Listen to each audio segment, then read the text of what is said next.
Now let's watch. I'll walk back through the camera. It should pick me up. Yep, it's tracking me. Should keep turning, follow me around.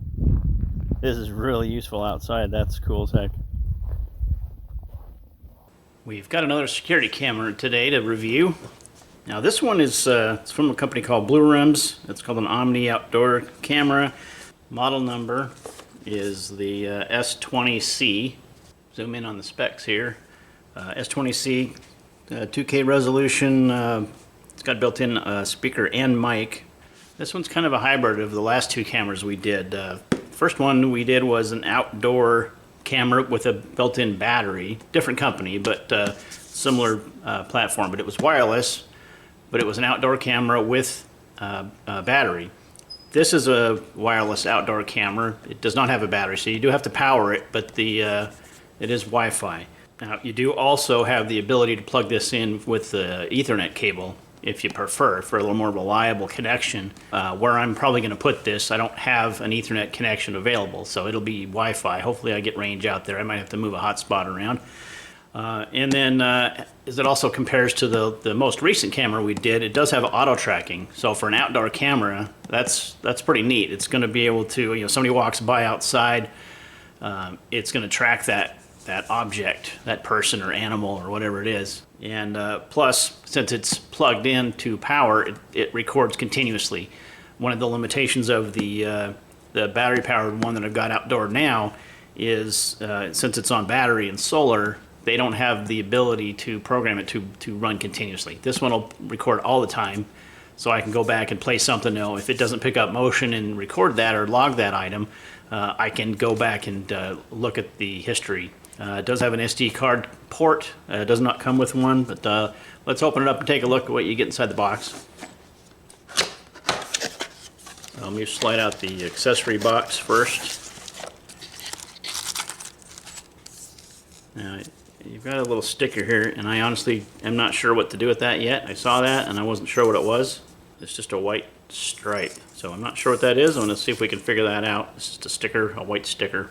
Exciting, you get a little weatherproofing seal for the cable, which is kind of nice. You can put your cable in there and seal it up so it's protected from the elements. You get a little pattern guide to show you where to punch the holes for mounting it on the wall. This is a sticker, so you can peel and stick that to whatever you're mounting it to. Little owner's manual. Got a small hardware kit. If you want to put this in drywall, it's got the drywall anchors with some screws. Where I'm going to put it, I think it's just going to be into wood paneling on the side of a little outdoor barn that I have. So I'll probably just be using the wood screws. Or I may get my own screws depending on if these are too long.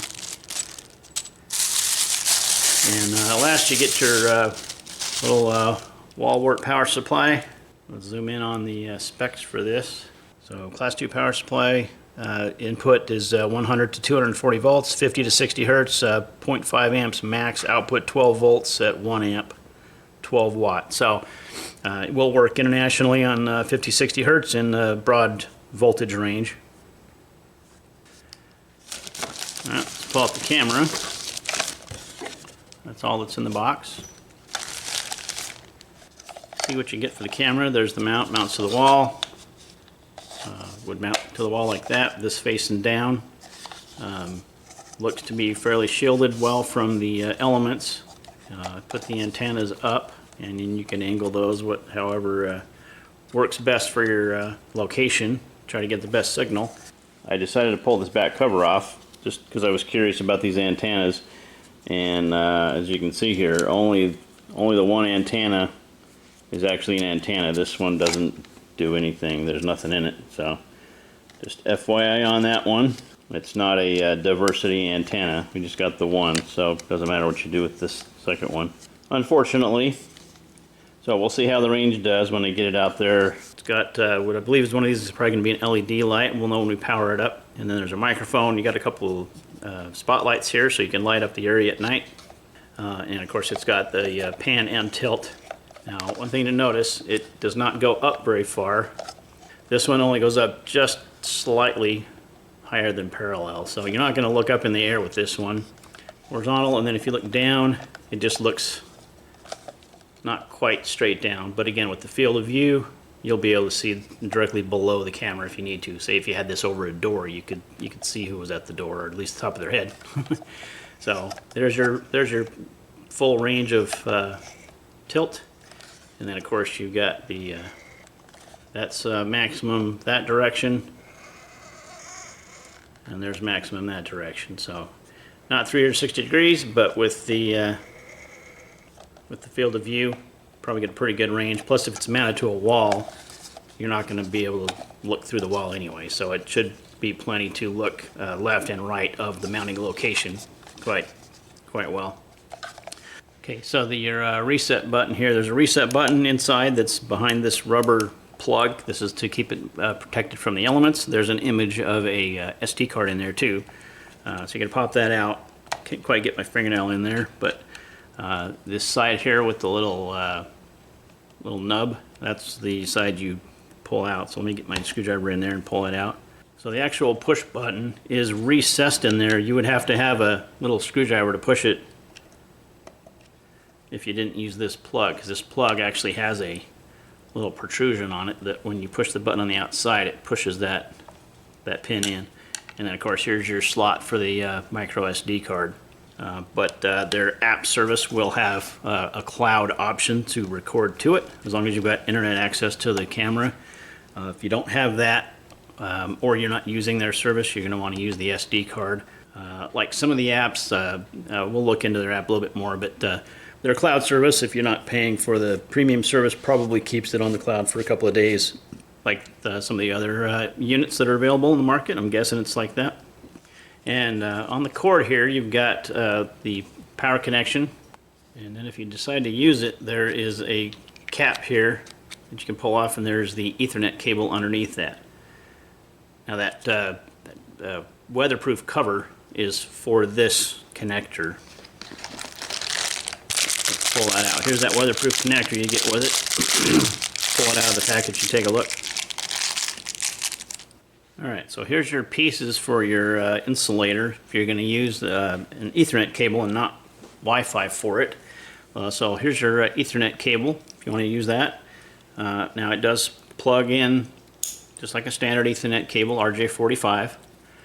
Now to use this insulator, first thing you want to do is slide on this first cap.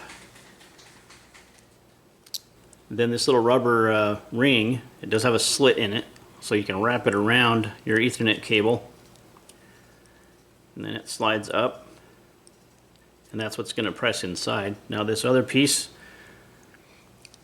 you want to slide your Ethernet cable through there. It comes out that way, and then this rubber insulator needs to go inside of these little fingers, I'll call them. Slide it in there, and that gets compressed when you put this nut on. So don't put the nut on quite yet. What you want to do is plug in the Ethernet cable. Then you want to slide all this assembly up. Snap that on. There's a little insulator in there. Now with this type of cable, this is not really going to work ideally because it's got this extra little strain relief on it. So this isn't really an ideal type of Ethernet cable to use. What I found, most of my cables do have the strain relief. This style strain relief is much shorter. This one probably would work. Here's another style. Let's look at that one. This one is the same length as the other one, so that's not going to work. And then of course we've got this style, which is even shorter. So that these two would probably work. I know for sure the gray one will. Let's see if the green one has got a short enough strain relief that it'll fit. Alright, so let's slide this over. Put the rubber gasket or O-ring, I don't know what that is. I don't know what you'd call that. Now we'll slide this over that. Now with this shorter strain relief, let's see if we plug that one in. Now we hook this one on and seal it. Slide the sealing plug in there between those. Yeah, it does slide in now with that shorter strain relief. Now it goes all the way in. Now I can slide the compression nut up and attach that. And there, so now that's completely sealed off both ends, and you got rubber O-rings between each of these threads. So that's really well sealed from the elements if you are going to use an Ethernet cable outdoors. They do describe just manually taping up the power connection when you plug this in. It does make a fairly tight seal in there, but you should wrap that with electrical tape, preferably the self-sealing type of electrical tape, once you plug that in so it can't unplug or get water penetration in there, again, if this is outdoors. If you can get this through the wall immediately, then you wouldn't have to worry about that. All right, let's get this powered up. We'll connect it to the app, get the app installed, and see how it works. All right, and in case you're wondering, the cord for this little wall wart plug is really long. It's I measured it at 9 feet long, so it's pretty long for a lot of applications. It's probably the longest one I've received with any of these cameras or these types of devices, so quite long. All right, let's get the app installed. Let's go to the Play Store. I've got an Android phone. If you have an iPhone, it's also available on that. So a couple of ways you can do it. There is a QR code that you can scan, and it'll take you straight to it, or you can just type the name BLURAMS or BLURAMS. I'm not sure how you pronounce it. BLURAMS. Blue ram. I guess it's blue ram because their icon is a blue ram. All right. Pretty good rating so far, 4.6 rating, so that's good. All right, let's get that installed. All right, let's open that app. Got to agree to their privacy policy. Read that as you feel the need. Select your country. Okay, now you've got to make an account. If you don't have an account already, you're going to have to create one. So first I'm going to click sign up, and I'll create my account. Plug in your email address. Okay, so we're in. Now it says to add my first device. Let's just click that. I don't have the camera plugged in yet. Let's just follow the instructions here. So add my first device. Scroll down to the outdoor cameras. And I've got the S20C here. Just find your camera if you're not using this particular one. I'm going to click on that.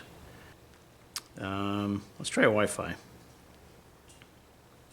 Device configured. Please connect your device to a power source and wait 30 seconds. Okay, so let's plug in the power. Camera's got a little red light on it, if you can see that. It says wait 30 seconds, then press and hold the reset button. The red light is flashing. All right, it's looking around.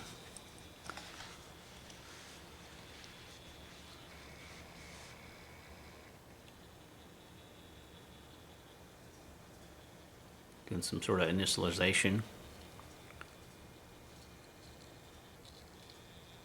I think it's just finding the endpoints probably. Yep, there's the top. Now it's going to go check the low endpoint. Yeah, now it's calibrated its gimbal. Since it's already flashing, I'm not going to do the reset button. If it's not, then I would say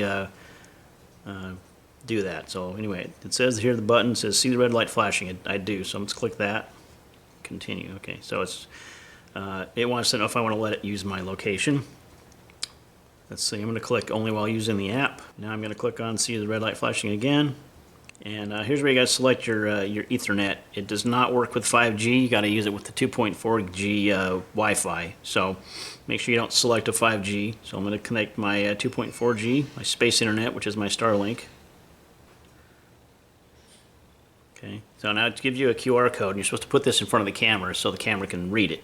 Okay, so I'm going to put this in front of the camera. Okay. And it says Wi-Fi connection is successful. Trying to connect to the server. Okay. Then you click I heard the beep. That says the device is connected. Configuration is complete. Please wait for the camera to go online. All right, got a successful connection. Now their app is offering you a 7-day continuous recording plan, a 1-month free trial of that. I don't know the rates. You can take a look at those, but if you want to have that added security of their cloud service to keep your recordings on it and have access to those. So if somebody tampers with your camera, takes the Wi-Fi card or takes the SD card, anything like that, you know you've got that backup on their cloud server, so you don't have to worry about losing those videos. So get that now if you decide to do that. So now it gives you all the options, and I'm just going to click Get It Later so I can go through that later if I decide to do that. Allow notifications. This is going to go through all the setup functions for it. Record video to cloud. If you choose to turn it off, your videos will not be stored into the cloud from then on, which means there will be no video history during the period of off. Okay, I'm going to turn that on. I think it's going to give me a day or two recording to the cloud. We'll confirm that when we can find it, but that's the way most of these apps are.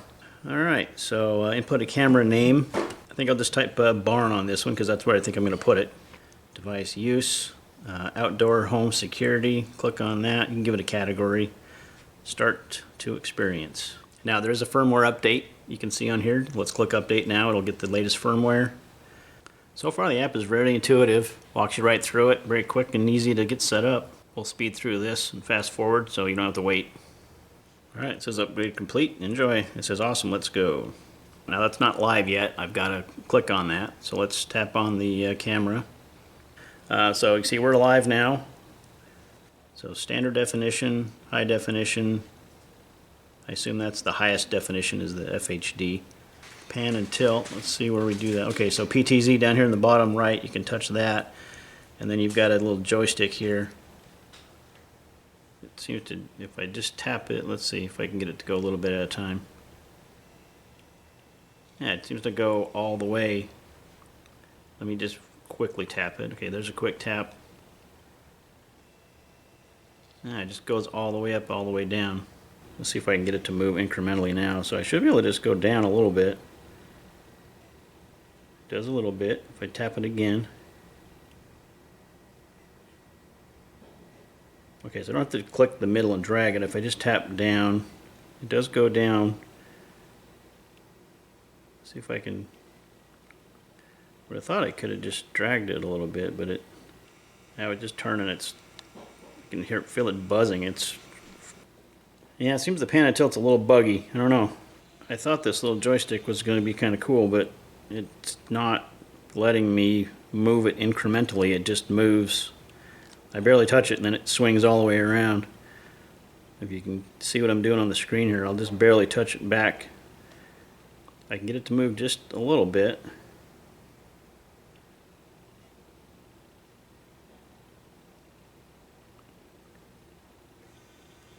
But as soon as I tap it a couple times, then it automatically all by itself swings all the way back around the other direction. Let me keep playing with it a little bit here for a minute, see if I can make sense of it. Alright, so what it seems is that you just have to tap it. If you hold that slider over for more than a couple seconds, then it's just going to go all the way. Alright, so that seems to be the key. You just need to tap that button. They do have a little bit of glitchiness in their pan tilt mechanism here. I don't know if it's me or if it's the app, but there's something weird going on. It seems to work well. The pan and tilt was the only thing that kind of threw me a little bit. Seemed a little buggy, but I guess once you figure it out, you just tap. It seems to work okay. All right, it's about 111 degrees right now outside, and it's hot, so I'm not going out there right now to do this up on the side of the barn, but later this evening we'll get back with you and show you the fairly quick installation. Alright, what's the next day? I didn't end up doing it the same day. It was just so hot. But it's just before 8 o'clock in the morning. It's already 95 degrees out there, so I'm going to go get this thing put up on the wall. Also, I'll show you when I get up on the wall, but this is the largest hole. And what I'm going to do, rather than leave this stuff exposed to the elements, I'm drilling a 7/8 hole in my the wall of my barn to fit that, and then I'm gonna have that go through the hole and then get this down as low as I can. This little cover I pulled off, I might even cut a little notch in that so that I can have the wire going straight through the wall back here. Most people probably won't bother with that. You could just turn it and go in, but if I cut a little notch, I'll be able to have that hole completely covered up. So I'm going to do that. I'm going to cut a little notch in this back cover plate so I can go straight into the wall. I'll show you when I'm done. Alright, so here's what I did.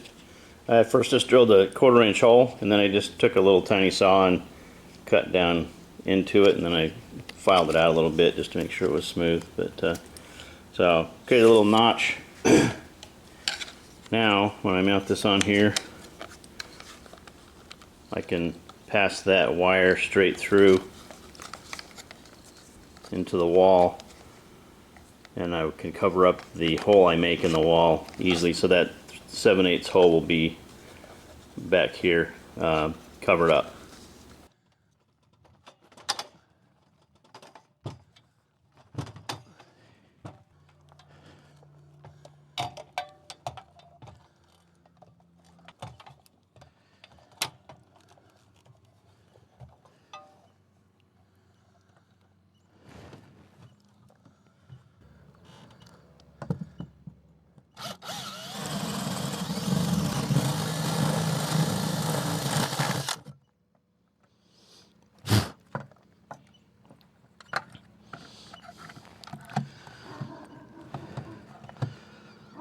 See if that'll stay there without falling off. Probably not. Neighbor dog decided to say hi.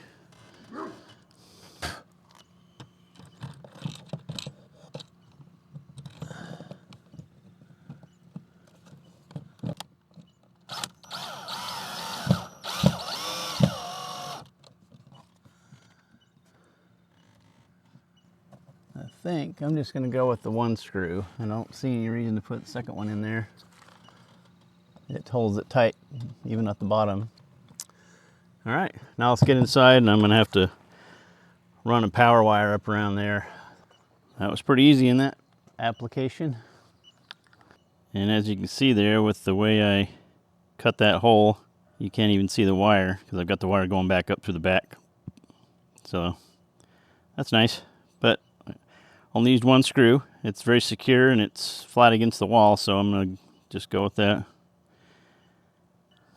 All right, let's get it powered up. See if I got a signal out here. I might have to move a hotspot.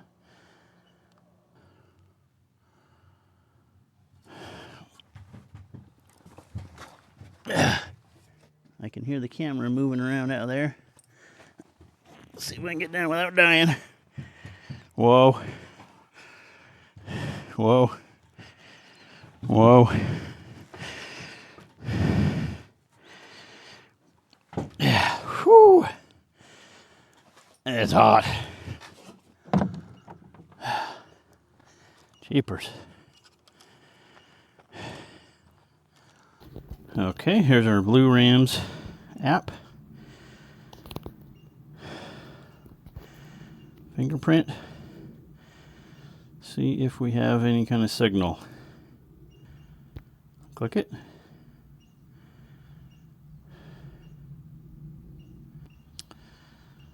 Nothing yet.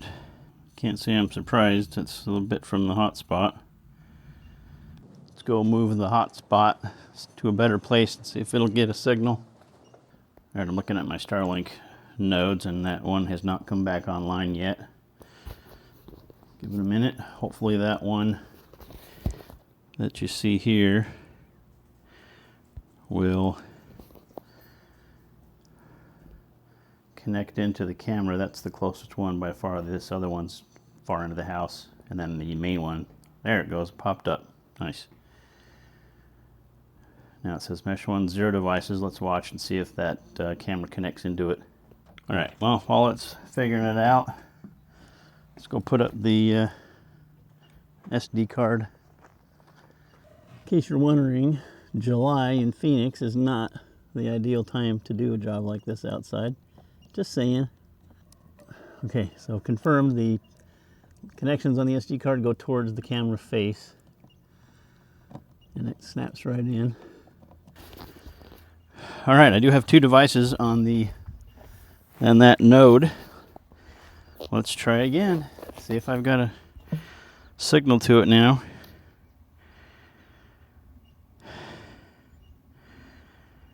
Come on, buddy.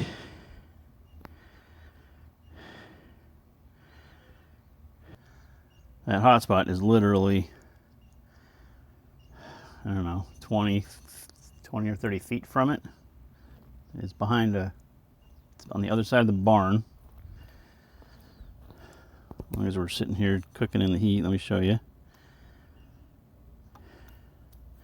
So here's the barn.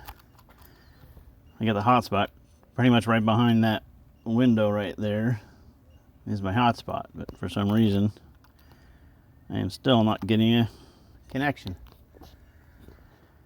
Oh boy. Let's try down for now.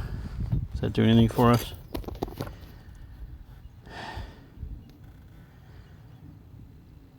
Oh, there I am. Oh, I actually have a signal.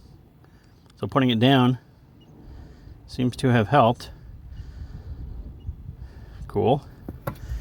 Alright, let me get out of the way, see if it's just reflecting off of me.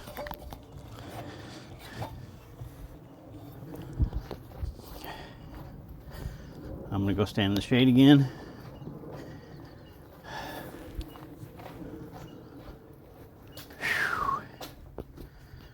Huh, we still got a signal, that's good.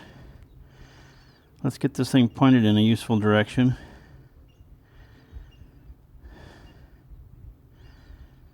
I'm not certain what I want to look at, but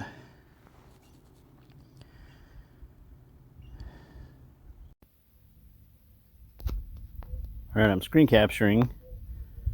I don't have my other mic on me, so hopefully this audio is okay. I got it working. Okay, it did just do I did the motion track test, and after about 30 seconds it went back to the normal view, which is good. That's what I was hoping for. Now let's watch. I'll walk back through the camera. It should pick me up. Yep. It's tracking me. Should keep turning, follow me around. This is really useful outside. That's cool as heck. It's just watching me walk around. See if I can fool it. Yeah, it lost me a little bit. If I walk back over here, should have me again. There, it's picked me back up again. I like that. That is cool as heck. Even if I walk up to the door of the camera, let's see if it'll keep turning down. Yeah, it watches me all the way up to the door. That's cool.